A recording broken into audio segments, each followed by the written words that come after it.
महला पंजवा। मर मर जन्मे जिन विसरिया,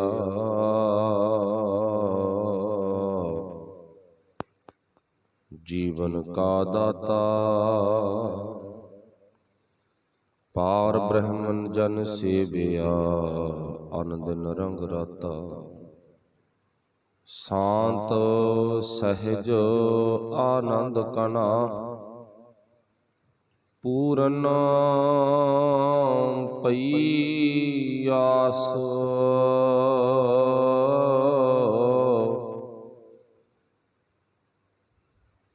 सुख पाया हर साध संग, सिमरत गुणता सुरहाऊ। सुन स्वामी अरदास, जन तुम अंतर जामी।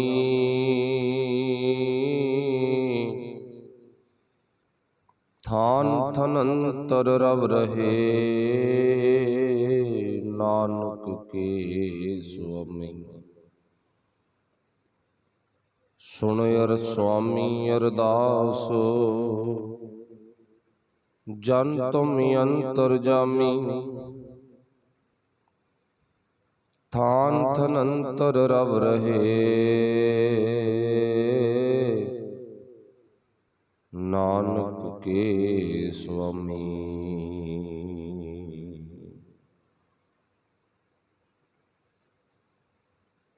जबर छत्र तख्त दे मालक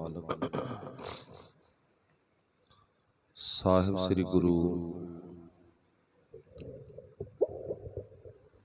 ग्रंथ ਸਾਹਿਬ महाराज सच्चे पातशाह जी दी पावन पवित्र हजूरी दे विच सुभाईमान गुरु प्यारे आप सब तनता दे जोग हों, बड़ भागे हों। आओ सतगुरां दी पावन बाणी नूं आपां समझण दा यतन करिए, गुरफतेह दी सांझ पाईए। सारिਆਂ ने बोलना जी आखियो वाहिगुरु जी का खालसा वाहिगुरु जी की फतेह।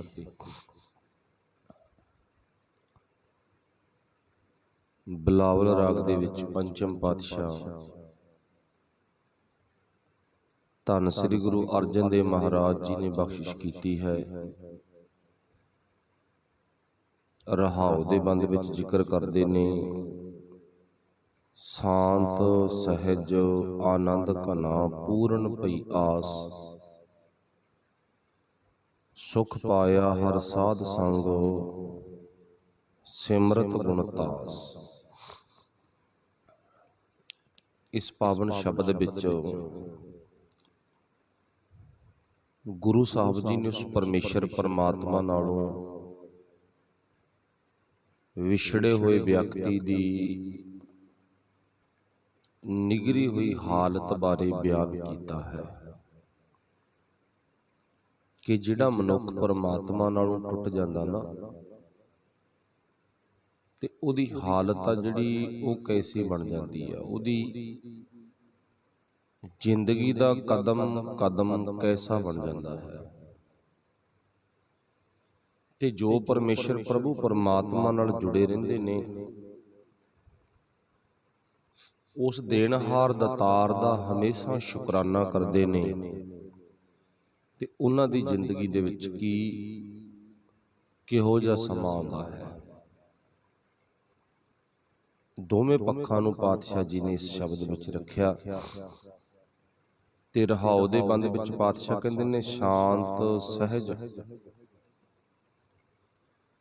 शांत ते सहज दी जे आपां गल करिए तां आप सारी संगत ने बहुत बारी शांति प्रति सहज दी अवस्था प्रति व्याख्या सुनी है। आनंद घना, घना तो भाव बहुत ज्यादा। आनंद शांति सहज दा अर्थ इक्को ही बन गया, टका। पूरन भई आस, मैनू पूरी आस है। जिहड़ी ये सहज आनंद शांति दी दात है, ਇਹ ਕੇਵਲ ਤੇ ਕੇਵਲ ਹਰੀ ਪ੍ਰਮਾਤਮਾ ਦੇ ਖਜ਼ਾਨੇ ਚੋਂ ਆਤਮਿਕ ਗੁਣਾਂ ਨੂੰ ਧਾਰਨ ਕਰਕੇ ਹੀ ਪ੍ਰਾਪਤ ਹੁੰਦੀ ਆ। ਆਤਮਿਕ ਗੁਣਾਂ ਨੂੰ ਗ੍ਰਹਿਣ ਕਰਕੇ ਸ਼ਾਂਤੀ ਆਨੰਦ ਦੀ ਦਾਤ ਪ੍ਰਾਪਤ ਹੁੰਦੀ ਆ। ਤੇ ਜੇ ਆਤਮਿਕ ਗੁਣਾਂ ਨੂੰ ਆਪਾਂ ਆਪਣੀ ਜ਼ਿੰਦਗੀ ਦੇ ਵਿੱਚ ਅਪਣਾਇਆ ਨਹੀਂ, ਆਤਮਿਕ ਗੁਣਾਂ ਨੂੰ ਨਾ ਅਪਣਾਉਣਾ ਹੀ ਪਰਮੇਸ਼ਰ ਨਾਲੋਂ ਟੁੱਟਣਾ ਹੈ। ਤੇ ਆਤਮਿਕ ਗੁਣਾਂ ਨੂੰ ਆਪਣੀ ਜ਼ਿੰਦਗੀ 'ਚ ਇਕੱਤਰ ਕਰਨਾ, ਇਕੱਠੇ ਕਰਨਾ, ਵਾਹਿਗੁਰੂ ਨਾਲ ਜੁੜਨਾ ਹੈ। ਦੋਨੇ ਪੁਆਇੰਟ ਨੋਟ ਕਰਨੇ ਨੇ ਆਪਾਂ। ਜੁੜਨ ਵਾਲੇ ਦਾ ਸੁਭਾਅ ਕਿਹੋ ਜਿਹਾ ਅਤੇ ਪ੍ਰਭੂ ਨਾਲੋਂ ਵਿਛੜਨ ਵਾਲੇ ਦਾ ਸੁਭਾਅ ਉਹ ਕਿਹੋ ਜਿਹਾ ਹੈ।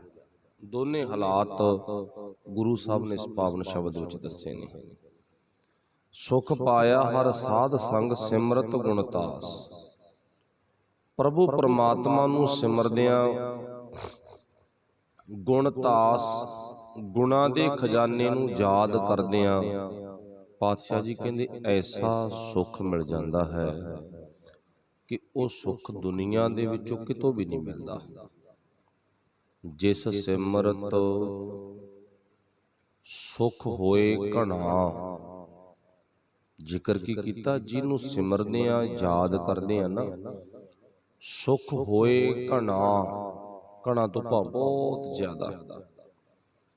ਜਿਹਨੂੰ ਯਾਦ ਕਰਦਿਆਂ ਸਾਡੀ ਜ਼ਿੰਦਗੀ 'ਚ ਇੰਨੇ ਕੁ ਸੁੱਖ ਆ ਜਾਂਦੇ ਨੇ, ਇੰਨੀ ਕੁ ਜ਼ਿੰਦਗੀ ਸਕੂਨ ਵਿੱਚ ਚਲੀ ਜਾਂਦੀ ਆ, ਆਨੰਦ ਵਿੱਚ ਚਲੀ ਜਾਂਦੀ ਆ, ਜਿਹਦਾ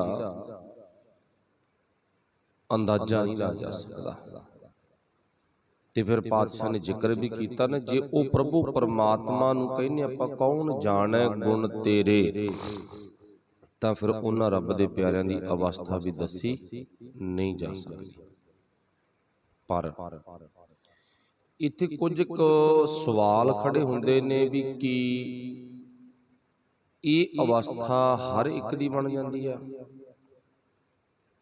ਮਤਲਬ ਅਵਸਥਾ ਤੋਂ ਭਾਵ ਸਟੇਜ ਕਹਿ ਲਓ, ਸੁਭਾਅ ਕਹਿ ਲਓ, ਜਾਂ ਆਪਾਂ ਆਦਤਾਂ ਕਹਿ ਲਓ, ਵੀ ਇਹ ਆਦਤ ਜਿਹੜੀ ਸਹਿਜ ਵਾਲੀ ਆ, ਆਨੰਦ ਵਾਲੀ ਆ, ਸੁੱਖ ਵਾਲੀ ਆ, ਇਹ ਸਾਰਿਆਂ ਦੀ ਬਣ ਜਾਂਦੀ ਆ ਫਿਰ, ਜਾਂ ਸਾਰਿਆਂ ਕੋਲੇ ਹੁੰਦੀ ਆ? ਗੁਰੂ ਸਾਹਿਬ ਜੀ ਕਹਿੰਦੇ ਨਹੀਂ ਬੇਟਾ, ਅਸਲ ਦੇ ਵਿੱਚ ਇਸ ਅਵਸਥਾ ਵਿੱਚ ਉਹੀ ਪਹੁੰਚਦਾ ਜਿਹਨੇ ਆਪਣੀ ਜ਼ਿੰਦਗੀ 'ਚ ਕੁਝ ਤਬਦੀਲੀ ਲੈ ਕੇ ਆਂਦੀ ਆ, ਜਿਹਨੂੰ ਆਪਾਂ ਕਹਿ ਦਈਏ ਬਦਲਾਅ ਲੈ ਕੇ ਆਂਦਾ। ਤੇ ਜਿਹਦੀ ਜ਼ਿੰਦਗੀ 'ਚ ਬਦਲਾਅ ਨਹੀਂ ਆਇਆ ਤੇ ਉਹ ਇਸ ਅਵਸਥਾ ਵਿੱਚ ਕਦੇ ਵੀ ਪਹੁੰਚ ਨਹੀਂ ਸਕਦਾ। ਬਦਲਾਅ, ਤੇ ਜਦੋਂ ਆਪਾਂ ਬਦਲਾਅ ਤੇ ਗੱਲ ਕਰਾਂਗੇ ਨਾ, ਵੀ ਬਦਲਾਅ ਕੀ ਆ ਸਾਡੀ ਜ਼ਿੰਦਗੀ ਵਿੱਚ, ਚੇਂਜਪਣਾ ਕੀ ਆ, ਕੀ ਸਾਡਾ ਸੁਭਾਅ ਬਦਲਿਆ? ਨਾ।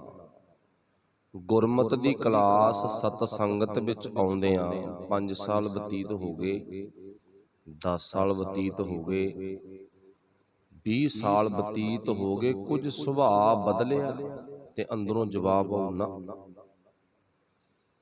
ਕੋਈ ਆਦਤ ਸੁਭਾਅ ਕਿਸੇ ਤਰ੍ਹਾਂ ਦਾ ਨਹੀਂ ਬਦਲਿਆ ਤਾਂ ਫਿਰ ਸਾਡਾ, ਗੁਰਦੇਵ ਪਾਤਸ਼ਾਹ ਜੀ ਕਹਿੰਦੇ, ਜ਼ਿੰਦਗੀ ਦੇ ਵਿੱਚ ਬਦਲਾਅ ਆਉਣਾ ਮੁਸ਼ਕਲ ਆ। ਇਹ ਤਾਂ ਫਿਰ ਉਹ ਗੱਲ ਹੋ ਗਈ ਨਾ, ਕਹਿੰਦੇ ਬੱਚਾ ਰੋਜ਼ ਸਕੂਲ ਜਾਂਦਾ,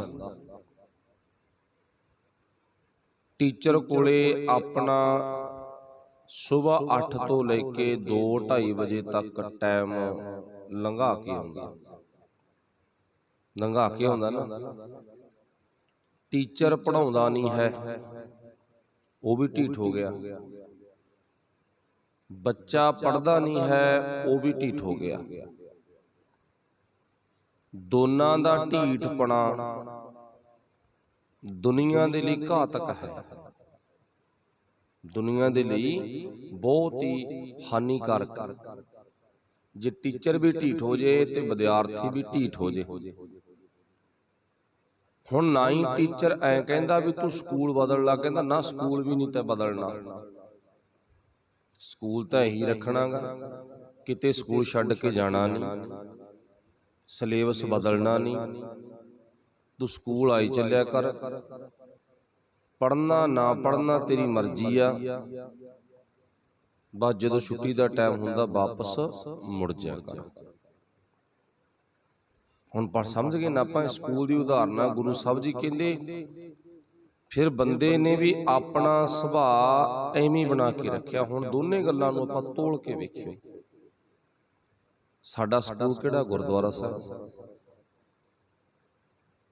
ਤੇ ਅਸੀਂ ਰੋਜ਼ ਸਕੂਲ ਦੇ ਵਿੱਚ ਨੇਮ 'ਚ ਪਹੁੰਚ ਜਾਂਦੇ ਹਾਂ। ਸੁਬਾਹ ਵੀ ਪਹੁੰਚ ਜਾਂਦੇ ਹਾਂ, ਸ਼ਾਮ ਨੂੰ ਵੀ ਪਹੁੰਚ ਜਾਂਦੇ ਹਾਂ। ਤੇ ਪਰ ਹੁਣ ਗੱਲ ਕੀ ਕਰਨੀ ਆ ਆਪਾਂ? ਆਪਣੇ ਸਿਲੇਬਸ ਨੂੰ ਬਦਲਿਆ ਕਿ ਨਹੀਂ ਬਦਲਿਆ? ਤੇ ਜਵਾਬ ਕੀ ਹੋਊਗਾ? ਵੀ ਨਾ। ਕਿਉਂ? ਕਿਉਂਕਿ ਸਾਡਾ ਟੀਚਰ ਹੀ ਇਹ ਜਿਹਾ ਜਿਹਨੇ ਸਾਨੂੰ ਪੜ੍ਹਾਉਣਾ ਸੀ। ਟੀਚਰ ਕੌਣ ਆ? ਗ੍ਰੰਥੀ। ਟੀਚਰ ਕੌਣ ਆ? ਰਾਗੀ। ਟੀਚਰ ਕੌਣ ਆ? ਢਾਡੀ। ਟੀਚਰ ਕੌਣ ਆ? ਕਥਾਵਾਚਕ। ਉਹ ਕਹਿੰਦੇ ਤੂੰ ਆਈ ਚੱਲ, ਮੱਥਾ ਟੇਕ ਕੇ ਨਾ, ਪਤਾਸੇ ਲੈ ਕੇ, ਪਰਿਕਰਮਾ ਕਰਕੇ ਮੁੜ ਜਿਆ ਕਰ, ਤੈਨੂੰ ਪੜ੍ਹਨ ਦੀ ਲੋੜ ਹੀ ਨਹੀਂ, ਪਾਸ ਕਰਾ ਦਾਂਗੇ ਆਪਾਂ। ਢੀਠ ਹੋ ਗਏ ਨਾ ਉਹ ਵੀ, ਤੇ ਢੀਠ ਅਸੀਂ ਵੀ ਹੋ ਗਏ। ਅਸੀਂ ਸਵਾਲ ਹੀ ਨਹੀਂ ਕੀਤਾ ਵੀ ਤੁਹਾਡਾ ਕੰਮ ਕੀ ਹੈ, ਸਾਨੂੰ ਦੱਸਤਾ ਦਿਓ।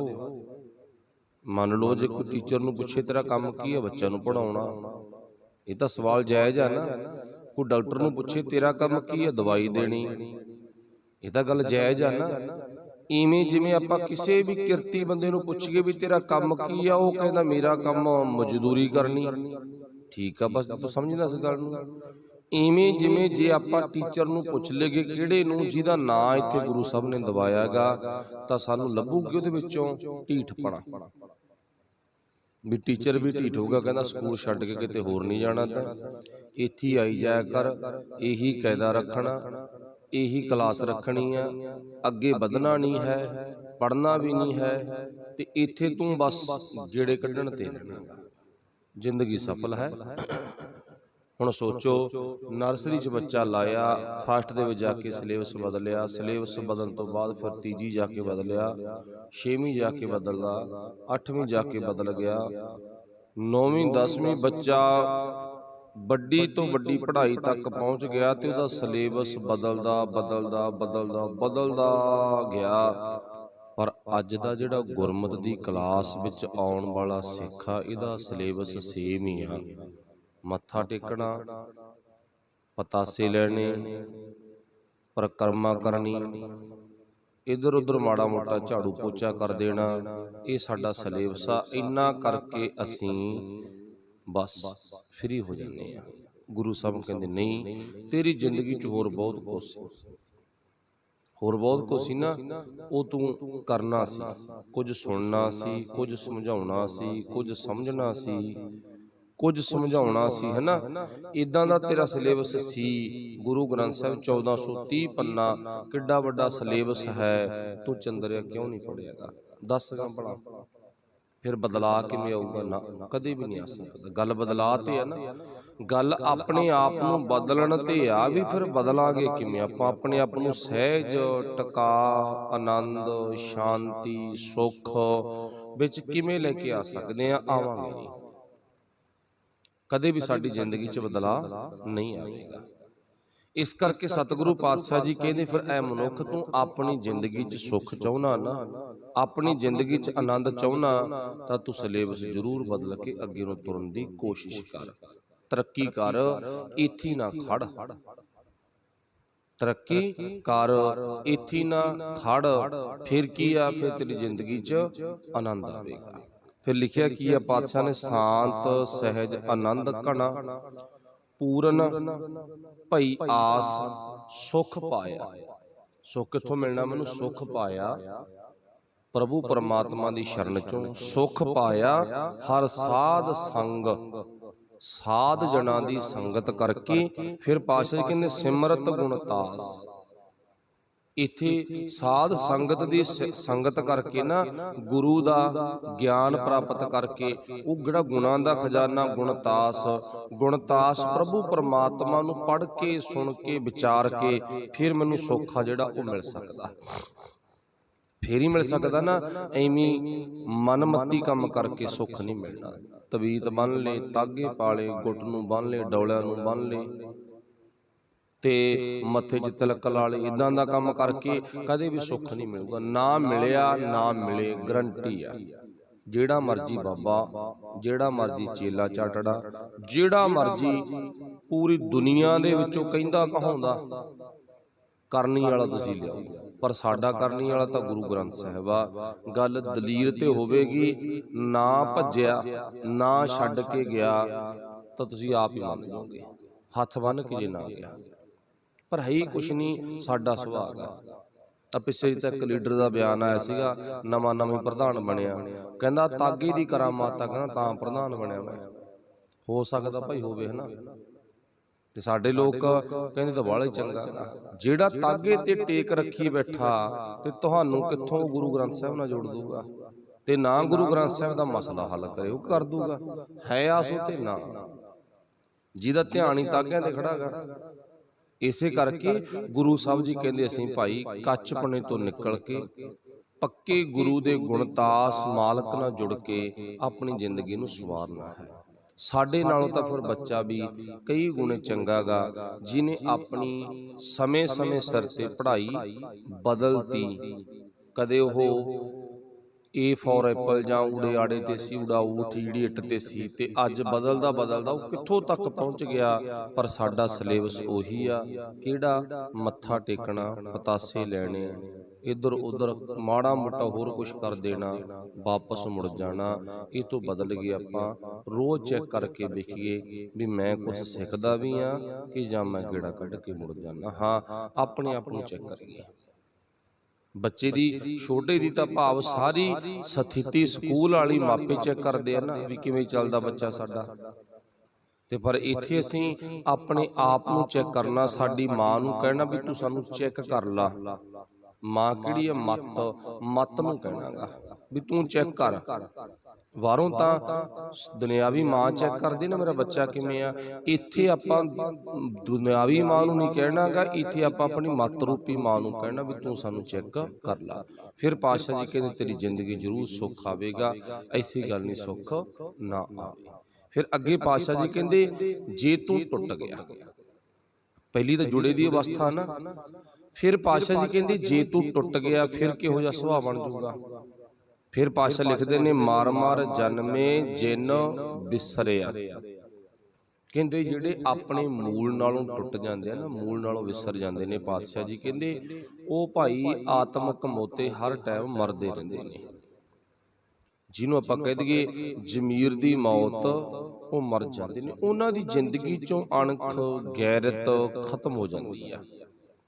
ਉਹਨਾਂ ਦੀ ਜ਼ਿੰਦਗੀ ਚੋਂ ਨਾ ਹੌਸਲਾ ਖਤਮ ਹੋ ਜਾਂਦਾ। ਉਹਨਾਂ ਦੀ ਜ਼ਿੰਦਗੀ ਦੇ ਵਿੱਚੋਂ ਹਰ ਇੱਕ ਪੋਜ਼ਿਟਿਵ ਪੁਆਇੰਟ ਆ ਜਿਹੜਾ ਉਹ ਖਤਮ ਹੋ ਜਾਂਦਾ। ਉਹ ਨੈਗੇਟਿਵ ਸੋਚਣੀ ਦੇ ਮਾਲਕ ਬਣ ਜਾਂਦੇ ਨੇ। ਮਰ ਮਰ ਜਨਮੇ ਜਿਨ ਵਿਸਰਿਆ, ਉਹ ਸੁਰਤ ਕਰਕੇ ਰੋਜ਼ ਦਿਹਾੜੇ ਮਰਦੇ ਨੇ ਤੇ ਸੁਰਤ ਕਰਕੇ ਰੋਜ਼ ਜੰਮਦੇ ਨੇ। ਉਹ ਸਰੀਰ ਕਰਕੇ ਵੇਖਣ ਨੂੰ ਬੰਦਾ ਲੱਗਦੇ ਨੇ, ਪਰ ਕਦੇ ਸੁਰਤ ਕਰਕੇ ਕੁਛ ਬਣ ਜਾਂਦੇ ਆ ਤੇ ਕਦੇ ਸੁਰਤ ਕਰਕੇ ਕੁਛ ਬਣ ਜਾਂਦੇ ਆ। ਮਰ ਮਰ ਜਨਮੇ। ਫਿਰ ਪਾਤਸ਼ਾਹ ਜੀ ਕਹਿੰਦੇ ਜਿਨ ਵਿਸਰਿਆ, ਜਿਨ੍ਹਾਂ ਨੇ ਮਾਲਕ ਨੂੰ ਵਿਸਾਰ ਦਿੱਤਾ। ਜੀਵਨ ਕਾ ਦਾਤਾ। ਹੁਣ ਜੀਵਨ ਦਾਤਾ ਕੌਣ ਹੈਗਾ? ਪ੍ਰਭੂ ਪਰਮਾਤਮਾ।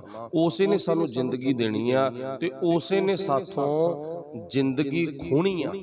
ਦੋਨੇ ਕੰਮ ਉਹਦੇ ਕੋਲੇ ਆ।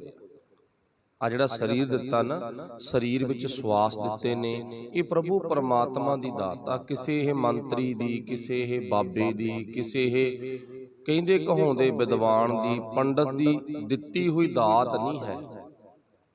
ਦੁਨੀਆ ਦੇ ਵਿੱਚ ਨਾ ਹੀ ਕੋਈ ਅਜਿਹਾ ਮਹਾਂਪੁਰਖ ਹੈ ਸਾਡੇ ਵਰਗਾ, ਜਿਹਨੂੰ ਆਪਾਂ ਕਹਿ ਦਈਏ ਨਾ ਸਾਨੂੰ ਜ਼ਿੰਦਗੀ ਦੇ ਦੇਵੇ। ਕੋਈ ਮਹੰਤ, ਕੋਈ ਸੰਤ, ਨਾ ਕੋਈ ਨਹੀਂ ਹੈ। ਇਹ ਤਾਂ ਸਾਡੀ ਭਾਵਨਾ ਗੀ, ਸਾਡਾ ਜਿਹੜਾ ਅੰਦਰ ਦਾ ਅੰਧ ਵਿਸ਼ਵਾਸ ਆ ਉਹ ਗਲਤ ਥਾਂ ਤੇ ਖੜਾ ਗਾ। ਫਿਰ ਪਾਤਸ਼ਾਹ ਜੀ ਕਹਿੰਦੇ ਜਿਹੜਾ ਜ਼ਿੰਦਗੀ ਦੇ ਦੇ ਨਾ, ਉਹ ਕਿਤੇ ਵੀ ਨਹੀਂ ਹੈ। ਤੇ ਜ਼ਿੰਦਗੀ ਦਾ ਦਾਤਾ ਜਿਹਨੂੰ ਆਪਾਂ ਕਹਿ ਦਈਏ ਨਾ, ਸਾਨੂੰ ਸਵਾਸ ਦੇਣ ਵਾਲਾ ਪਰਮਾਤਮਾ ਤਾਂ ਇੱਕੋ ਹੀ ਆ, ਤੇ ਉਹ ਦਾਤੇ ਨਾਲ ਆਪਾਂ ਜੁੜਨਾ ਬਸ। ਜੀਵਨ ਦਾਤਾ, ਜਿਹਨੂੰ ਕਿਹਾ ਜੀਵਨ ਦੇਣ ਵਾਲਾ ਦਾਤਾ। ਬਸ ਇਸ਼ਾਰਾ ਸਮਝਣਾ, ਉਹਨੇ ਲੈਤਾ ਕੁਛ ਨਹੀਂਗਾ, ਇੰਨਾ ਸੋਹਣਾ ਸਰੀਰ, ਇੰਨੇ ਸੋਹਣੇ ਸਰੀਰ ਦੇ ਵਿੱਚ ਸਾਹ ਦਿੱਤੇ ਨੇ, ਤੇ ਉਹਨੇ ਕੋਈ ਸ਼ਰਤ ਦਿੱਤਾਗਾ ਕੁਛ ਵਧੀਆ ਕਰੀ, ਤੈਨੂੰ ਮੈਂ ਗਿਫਟ ਦਿੰਨਾ। ਇਹ ਅਸੀਂ ਲੈ ਤਾਂ ਲੈਤਾ, ਪਰ ਵਧੀਆ ਕੀਤਾ ਜਾਂ ਨਹੀਂ ਕੀਤਾ। ਤੁਸੀਂ ਬੜੇ ਸਿਆਣੇ ਬੈਠੇ ਹੋ, ਬੜੇ ਸਮਝਦਾਰ ਬੈਠੇ ਹੋ, ਬੜੇ ਚੰਗੇ ਭਾਗਾਂ ਵਾਲੇ ਹੋ ਜਿਹੜੇ ਗੁਰੂ ਦੀ ਗੱਲ ਸੁਣਦੇ ਹੋ। ਫਿਰ ਪਾਤਸ਼ਾਹ ਜੀ ਕਹਿੰਦੇ ਤੁਹਾਨੂੰ ਮੈਂ ਗਿਫਟ ਦਿੱਤਾਗਾ, ਇਸ ਗਿਫਟ ਦੀ ਕਦਰ ਕੀਤੀ ਹੈ ਜਾਂ ਨਹੀਂ ਕੀਤੀ। ਅੱਛਾ, ਇੱਕ ਗੱਲ ਹੋਰ ਧਿਆਨ 'ਚ ਰੱਖੋ, ਵੈਸੇ ਤੁਸੀਂ ਸਾਰੇ ਜਾਣਕਾਰ ਹੋ, ਕੋਈ ਨਾ ਛੋਟਾ ਮੋਟਾ ਗਿਫਟ ਦੇ ਦੇ ਬੰਦਾ, ਛੋਟਾ ਮੋਟਾ ਕੋਈ ਨਿਸ਼ਾਨੀ ਦੇ ਦੇ, ਉਹਦਾ ਮਤਲਬ ਕੀ ਹੁੰਦਾ ਵੀ ਇਹ ਨਿਸ਼ਾਨੀ ਦੇਖ ਕੇ ਆਪਣੇ ਮਿੱਤਰ ਨੂੰ ਯਾਦ ਕਰ ਲਿਆ ਕਰੀ, ਤੇ ਮਿੱਤਰ ਵੱਲੋਂ ਦਿੱਤੀ ਹੋਈ ਨਿਸ਼ਾਨੀ ਵੀ ਅਸੀਂ ਨਾ ਸਾਹਮਣੇ ਕੰਸ ਤੇ ਰੱਖ ਦਿੰਨੇ ਆ। ਭਾਵੇਂ 5 ਰੁਪਈਆਂ ਦੀ ਚੀਜ਼ ਆ, ਤੇ ਭਾਵੇਂ 500 ਦੀ ਆ, ਤੇ ਭਾਵੇਂ 5000 ਦੀ ਆ, ਹਨਾ। ਸਾਹਮਣੇ ਕਿਉਂ ਰੱਖੀ ਆ? ਇਸ ਕਰਕੇ ਵੀ ਇਹਨੂੰ ਵੇਖ ਕੇ ਮੇਰਾ ਮਿੱਤਰ ਮੈਨੂੰ ਯਾਦ ਆ ਜਾ ਕਰੇ, ਇਹਨੂੰ ਵੇਖ ਕੇ, ਹਨਾ। ਤੇ ਜੇ ਵਾਹਿਗੁਰੂ ਪਰਮਾਤਮਾ ਨੂੰ ਆਪਾਂ ਗੁਰੂ ਗ੍ਰੰਥ ਸਾਹਿਬ ਤੋਂ ਪੁੱਛੀਏ ਨਾ ਉਹਦੇ ਬਾਰੇ, ਉਹ ਕਹਿੰਦਾ ਤੈਨੂੰ ਵੀ ਉਹ ਪ੍ਰਭੂ ਪਰਮਾਤਮਾ ਨੇ ਇੱਕ ਨਿਸ਼ਾਨੀ ਦਿੱਤੀ ਹੈ, ਗਿਫਟ ਦਿੱਤਾ ਸੀਗਾ, ਸਰੀਰ। ਸਰੀਰ ਵਿੱਚ ਸਾਹ, ਇਹ ਰੱਬ ਵੱਲੋਂ ਦਿੱਤਾ ਹੋਇਆ ਗਿਫਟ ਹੈਗਾ, ਠੀਕ ਹੈ ਨਾ। ਤੇ ਹੁਣ ਇਸ ਗਿਫਟ ਨੂੰ, ਇਸ ਸਰੀਰ ਰੂਪੀ ਗਿਫਟ ਨੂੰ ਨਾ ਪੂਰੇ ਧਿਆਨ ਦੇ ਨਾਲ ਰੋਜ਼ ਤੈਂ ਵੇਖਣਾ ਸੀ, ਪੂਰੇ ਧਿਆਨ ਦੇ ਨਾਲ, ਵੀ ਜਿਹੜਾ ਮੈਨੂੰ ਤਨ ਮਿਲਿਆ, ਸਾਹ ਮਿਲੇ ਨੇ, ਇਹ ਵਾਹਿਗੁਰੂ ਦੀ ਬਖਸ਼ਿਸ਼ ਹੈ, ਕਿਰਪਾ ਤਾਂ ਮਿਲੇ ਨੇ, ਹਨਾ। ਤੇ ਇਹ ਤਨ ਨੂੰ ਦੇਖ ਕੇ, ਤਨ ਦੇ ਕੰਮਾਂ ਨੂੰ ਵੇਖ ਕੇ, ਸੋਹਣਾ ਜੀਵਨ ਵੇਖ ਕੇ ਤੇ ਪ੍ਰਮਾਤਮਾ ਨੂੰ ਚੇਤੇ ਕਰਨਾ ਸੀ। ਬਸ ਗੱਲਬਾਤ ਆਹੀ ਸੀ। ਇਸ ਨੂੰ ਕਿਹਾ ਜਾਂਦਾ ਜੀਵਨ ਦਾਤਾ, ਜੀਵਨ ਦੇਣ ਵਾਲੇ ਦਾਤੇ ਨੂੰ, ਜਾਣੀ ਕਿਉਂ ਕਹਿ ਲੋ ਗਿਫਟ ਦੇਣ ਵਾਲੇ ਦਾਤੇ ਨੂੰ ਆਪਾਂ ਭੁੱਲਣਾ ਨਹੀਂ ਸੀ। ਨਹੀਂ ਤਾਂ ਪਰਮੇਸ਼ਰ ਤੇ ਭੁੱਲਿਆ ਵਿਆਪਨ ਸਭੇ ਰੋਗ, ਬੇਮੁਖ ਹੋਏ RAM ਤੇ ਲੱਗਣ ਜਨਮ ਵਿਜੋਗ। ਪਰਮਾਤਮਾ ਨਾਲ ਟੁੱਟ ਕੇ ਨਾ, ਬੇਮੁਖ ਹੋ ਕੇ, ਇੱਕ ਤਾਂ ਮਨਮੁਖ ਹੁੰਦਾ, ਇੱਕ ਬੇਮੁਖ ਹੁੰਦਾ ਗਾ, ਦੋਨਾਂ ਵਿੱਚ ਅੰਤਰ ਆ। ਮਨਮੁਖ ਆਪਣੇ ਮਨ ਦੇ ਵਿਚਾਰਾਂ ਦੇ ਅਧੀਨ ਤੁਰਨ ਵਾਲਾ, ਤੁਰਤਾ ਰਿਹਾਗਾ ਪਰ ਆਪਣੇ ਮਨ ਦੇ ਵਿਚਾਰਾਂ ਦੇ ਅਧੀਨ ਤੁਰਦਾ। ਬੇਮੁਖ ਜਿਹੜਾ ਜਮੀ ਗੁਰੂ ਨਾਲੋਂ ਦੂਰੀ ਬਣਾ ਚੁੱਕਿਆ ਹੈਗਾ, ਪਰਮਾਤਮਾ ਨਾਲ ਦੂਰੀ ਬਣਾ ਚੁੱਕਿਆ, ਬੇਮੁਖ, ਜਿਹਦਾ ਮੁਖ ਜਮੀ ਭੰਮ ਗਿਆ, ਜਿਹਦੇ ਵਿਚਾਰ ਹਜੇ ਆਪਣੀ ਮਤ ਮੁਤਾਬਕ ਆ ਨਾ, ਉਹਦੇ ਵਿਚਾਰ ਚੇਂਜ ਹੋ ਸਕਦੇ। ਇੱਕ ਉਹ ਜਿਹੜਾ ਵਿਚਾਰਾਂ ਦੇ ਅਧੀਨ ਵੀ ਨਹੀਂ ਹੈ, ਬਸ ਬਿਲਕੁਲ ਹੀ ਟੁੱਟ ਗਿਆ। ਫਿਰ ਪਾਤਸ਼ਾਹ ਜੀ ਕਹਿੰਦੇ ਇੱਥੇ ਆਪਾਂ ਬੇਮੁਖ ਨਹੀਂ ਬਣਨਾ, ਜਾਨੀ ਕਿ ਜਮੀ ਨਹੀਂ ਟੁੱਟਣਾਗਾ। ਜੇ ਵਿਚਾਰ ਸਾਡੇ ਥੋੜੇ ਬਹੁਤੇ ਕਮਜ਼ੋਰ ਨੇ, ਤਾਂ ਉਹਨਾਂ ਵਿਚਾਰਾਂ ਨੂੰ ਬਦਲਣ ਦੀ ਤਾਕਤ ਰੱਖਣ ਵਾਲਾ ਜੀਵਨ ਦਾਤਾ ਹੈਗਾ। ਤੇ ਆਪਾਂ ਵਿਚਾਰ ਨੇ ਜਿਹੜੇ, ਉਹ ਗੁਰੂ ਨਾਲ ਜੁੜ ਕੇ ਜ਼ਰੂਰ ਬਦਲਣੇ ਨੇ। ਬੇਮੁਖ ਨਹੀਂ ਬਣਨਾ, ਮਨਮੁਖ ਨਹੀਂ ਬਣਨਾ, ਗੁਰਮੁਖ ਬਣੀਏ। ਫਿਰ ਲਾਸਟ ਵਿੱਚ ਗੁਰੂ ਸਾਹਿਬ ਜੀ ਨੇ ਜ਼ਿਕਰ ਕੀਤਾ, ਪਾਤਸ਼ਾਹ ਜੀ ਕਹਿੰਦੇ ਸੁਣ ਸੁਆਮੀ ਅਰਦਾਸ। ਹੇ ਵਾਹਿਗੁਰੂ ਜੀ, ਮੈਂ 2 ਪੁਆਇੰਟ ਤੇਰੇ ਸੁਣ ਲਏ, ਪਰਮਾਤਮਾ ਨਾਲੋਂ ਟੁੱਟਣਾ ਨਹੀਂ, ਤੇ ਆਪਣੇ ਸਿਲੇਬਸ ਨੂੰ ਬਦਲ ਕੇ ਗੁਰੂ ਨਾਲ ਜੋੜਾ। ਇਹ ਦੋਨੇ ਗੱਲਾਂ ਪਾਤਸ਼ਾਹ ਨੇ ਸਾਨੂੰ ਸਮਝਾ ਦਿੱਤੀਆਂ ਵੀ ਟੁੱਟੇ ਹੋਏ ਘਾਤਕ ਨੇ ਕੌਮ ਲਈ, ਦੇਸ਼ ਲਈ, ਤੇ ਜੁੜੇ ਹੋਏ ਸ਼ਾਬਾਸ਼ ਦੇ ਪਾਤਰ ਨੇ। ਜੁੜੇ ਹੋਏ ਚ ਤੇ ਟੁੱਟੇ ਹੋਏ ਚ ਬਹੁਤ ਅੰਤਰ ਆ। ਟੁੱਟਿਆ ਹੋਇਆ ਨੁਕਸਾਨ ਕਰੂਗਾ, ਤੇ ਜੁੜਿਆ ਹੋਇਆ ਨੁਕਸਾਨ ਨਹੀਂ ਕਰਦਾ, ਫਾਇਦਾ ਕਰੂਗਾ। ਹੁਣ ਪਾਤਸ਼ਾਹ ਜੀ ਕਹਿੰਦੇ ਅਸੀਂ ਟੁੱਟਣਾ ਨਹੀਂ ਹੈ, ਅਸੀਂ ਫੁੱਲ ਵਾਂਗ ਨਾ ਆਪਣੇ ਮੂਲ ਨਾਲ ਜੁੜ ਕੇ ਰਹਿਣਾਗਾ। ਤੇ ਕਈ ਵਾਰ ਨਾ ਸਾਡਾ ਇੱਕ ਸਵਾਲ ਹੁੰਦਾ ਵੀ ਕੀ ਕਰੀਏ ਜੀ, ਸਾਨੂੰ ਨਾ ਮਜਬੂਰੀਆਂ ਨੇ, ਮਜਬੂਰੀਆਂ ਕਰਕੇ ਗੁਰੂ ਨਾਲੋਂ ਦੂਰ ਹੋਣਾ ਪੈਂਦਾ। ਆਪਣੇ ਅੰਦਰ ਦਾ ਸਵਾਲ ਹੁੰਦਾ, ਮਜਬੂਰੀਆਂ ਨੇ ਨਾ। ਤੇ ਪਰ ਚੇਤਾ ਰੱਖਿਓ, ਆਪਣੀ ਜ਼ਿੰਦਗੀ 'ਚ ਕਿਸੇ ਵੀ ਕਠਿਨਾਈ ਨੂੰ ਮਜਬੂਰੀ ਨਾ ਸਮਝੋ। ਇਹ ਮੇਰਾ ਉਪਦੇਸ਼ ਨਹੀਂ, ਗੁਰੂ ਦਾ ਉਪਦੇਸ਼ ਆ। ਗੁਰੂ ਸਾਹਿਬ ਜੀ ਕਹਿੰਦੇ ਨਾ, ਜੇ ਫੁੱਲਾਂ ਨੂੰ ਚਾਹੁਣਾ ਤੂੰ ਪਿਆਰ ਕਰਦਾਂਗਾ, ਤਾਂ ਕੰਡੇ ਵੀ ਮਰਵਾਉਣੇ ਪੈਣਗੇ। ਜੇ ਹੱਥ ਗੁਲਾਬ ਦੇ ਫੁੱਲਾਂ ਨੂੰ ਪਾਉਣਾ ਨਾ, ਤਾਂ ਕੰਡੇ ਵੀ ਖਾਣੇ ਪੈਣਗੇ ਭਾਈ। ਹਾਂ, ਗੁਲਾਬ ਦਾ ਫੁੱਲ ਮਿਲ ਜ਼ਰੂਰ ਜਾਊ, ਐਸੀ ਗੱਲ ਨਹੀਂ ਵੀ ਨਹੀਂ ਮਿਲਦਾ, ਪਰ ਕੰਡਿਆਂ ਦਾ ਵੀ ਸ਼ਿਕਾਰ ਹੋਣਾ ਪਊਗਾ। ਤੇ ਜੇ ਤੂੰ ਜ਼ਿੰਦਗੀ ਦੇ ਵਿੱਚ ਸੁੱਖ, ਆਨੰਦ, ਸ਼ਾਂਤੀ, ਫੁੱਲ, ਇਹ ਫੁੱਲਾਂ ਦਾ ਰੂਪ ਆ ਨਾ, ਜੇ ਤੂੰ ਚਾਹੁੰਨਾ ਤਾਂ ਮੁਸ਼ਕਲਾਂ ਦਾ ਸਾਹਮਣਾ ਵੀ ਕਰਨਾ ਪਵੇਗਾ।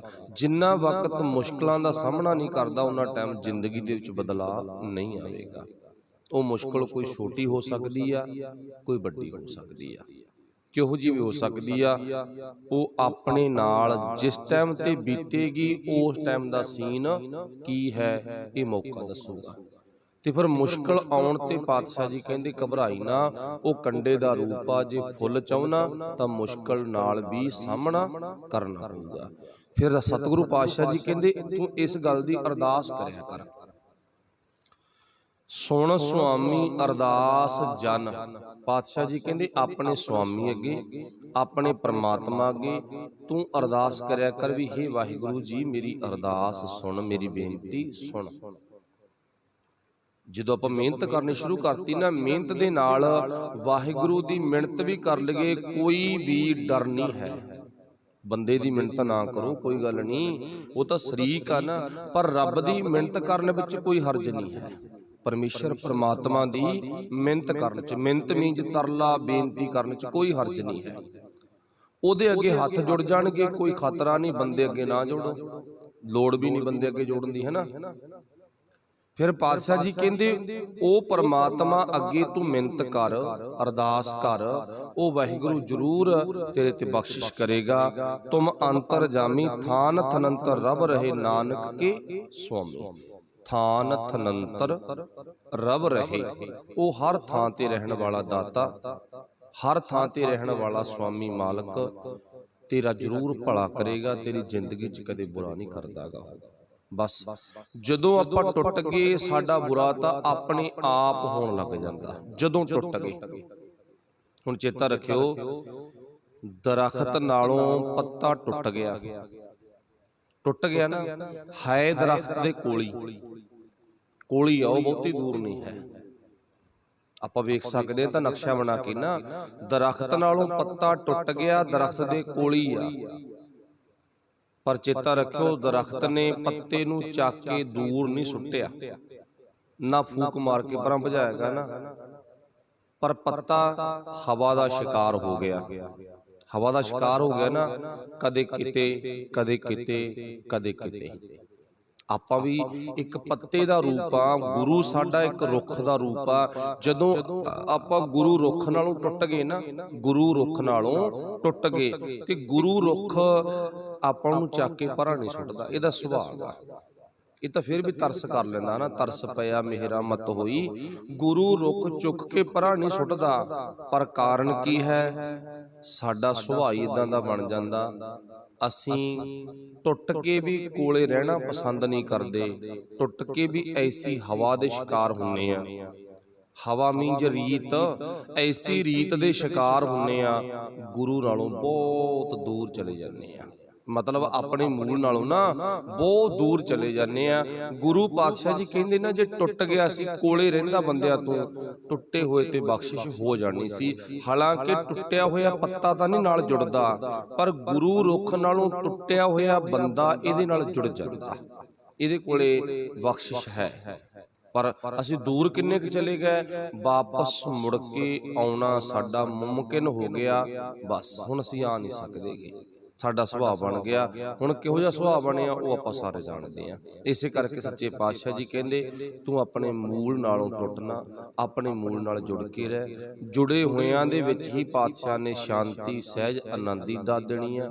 ਤੇ ਟੁੱਟੇ ਹੋਏ ਭਾਈ ਆਪਾਂ ਨੂੰ ਪਤਾ ਗੰਦਗੀ ਦਾ ਸ਼ਿਕਾਰ ਹੋ ਜਾਂਦੇ ਨੇ, ਰੀਤਾਂ ਕੁਰੀਤਾਂ ਦੇ ਸ਼ਿਕਾਰ ਹੋ ਜਾਂਦੇ ਨੇ, ਟੋਇਆਂ ਦੇ ਸ਼ਿਕਾਰ ਹੋ ਜਾਂਦੇ ਨੇ। ਤੇ ਆਪਾਂ ਟੁੱਟ ਕੇ ਕਿਸੇ ਹਵਾ ਰੂਪੀ ਰੀਤ ਦਾ ਸ਼ਿਕਾਰ ਨਹੀਂ ਹੋਣਾ, ਜੇ ਹੋ ਗਏ ਜ਼ਿੰਦਗੀ ਬਰਬਾਦ ਹੈ। ਇਸੇ ਕਰਕੇ ਪਾਤਸ਼ਾਹ ਨੇ ਅੱਜ ਦੇ ਸ਼ਬਦ ਵਿੱਚ ਸਾਨੂੰ ਟੁੱਟੇ ਹੋਇਆਂ ਦਾ ਨਕਸ਼ਾ ਤੇ ਜੁੜੇ ਹੋਇਆਂ ਦਾ ਨਕਸ਼ਾ, ਦੋ ਨਕਸ਼ੇ, ਦੋ ਤਸਵੀਰਾਂ ਸਾਡੇ ਸਨਮੁਖ ਰੱਖੀਆਂ ਸਨ। ਤੁਸੀਂ ਸੁਣੀਆਂ ਨੇ, ਧੰਨਵਾਦ ਤੁਹਾਡਾ। ਗੁਰੂ ਪਾਤਸ਼ਾਹ ਦਾ ਧੰਨਵਾਦ, ਭੁੱਲਾਂ ਦੀ ਖਿਮਾ। ਵਾਹਿਗੁਰੂ ਜੀ ਕਾ ਖਾਲਸਾ, ਵਾਹਿਗੁਰੂ ਜੀ ਕੀ ਫਤਿਹ। ਰਾਮ ਕਲੀ ਮਹੱਲਾ ਤੀਜਾ। ਆਨੰਦ